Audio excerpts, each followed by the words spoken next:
Near the border, there was a small American town, Riverfall. From the outside, it looked peaceful, but inside, fear had settled deeply. Eva Richards, a 22-year-old girl, worked as a nurse. She always wanted to help others.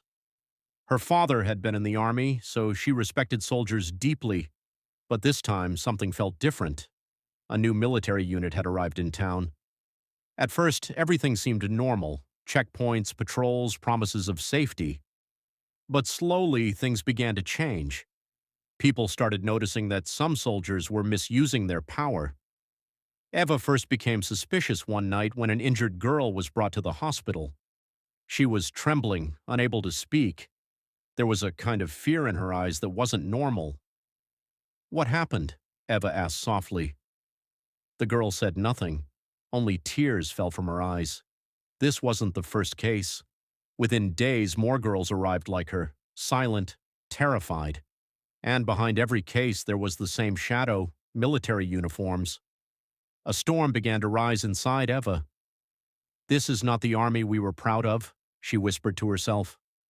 One night, as Eva was returning home from the hospital, she noticed a vehicle stopping suddenly in a deserted street.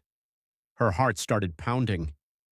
She quietly moved closer, hiding in the shadows. What she saw froze her. Two soldiers were forcing a girl into the vehicle. Eva's hands began to shake. She was terrified, but this time she couldn't stay silent. She quickly took out her phone and started recording a video. It was a dangerous decision. If she got caught, she might never return. The next day, Eva watched the video again. Tears filled her eyes, but inside her a new fire had ignited. "This has to stop." She spoke to her friend Jack, who was a journalist. Jack said, "Eva, this is a big issue. You could be in danger." Eva replied, "If we stay silent, this will never stop." Together, they started collecting evidence. At night, Eva checked hospital records, talked to the victims, and slowly gained their trust. The girls were afraid, but little by little, they began to speak. "We want justice," one girl said. Those words echoed in Eva's heart. Within weeks, they had enough evidence: videos, testimonies, records. But the problem was how to make it public.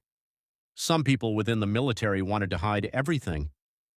One night, a car stopped outside Eva's house. Someone knocked loudly on her door. Her heart nearly stopped. "Are they here for me?"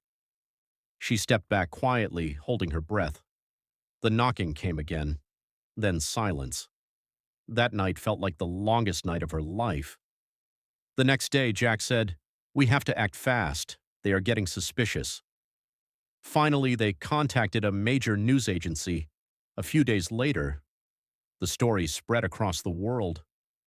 The truth of Riverfall was finally exposed. Investigations began.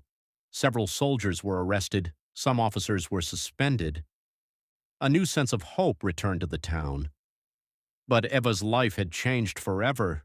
She was no longer just a simple nurse. She had become a voice. One day, while sitting in the hospital, a girl approached her. "Are you Eva?" "Yes." The girl had tears in her eyes, but this time they were not from fear. "Because of you, we found courage."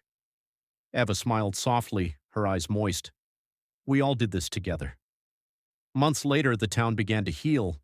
Military systems were tightened and new laws were introduced.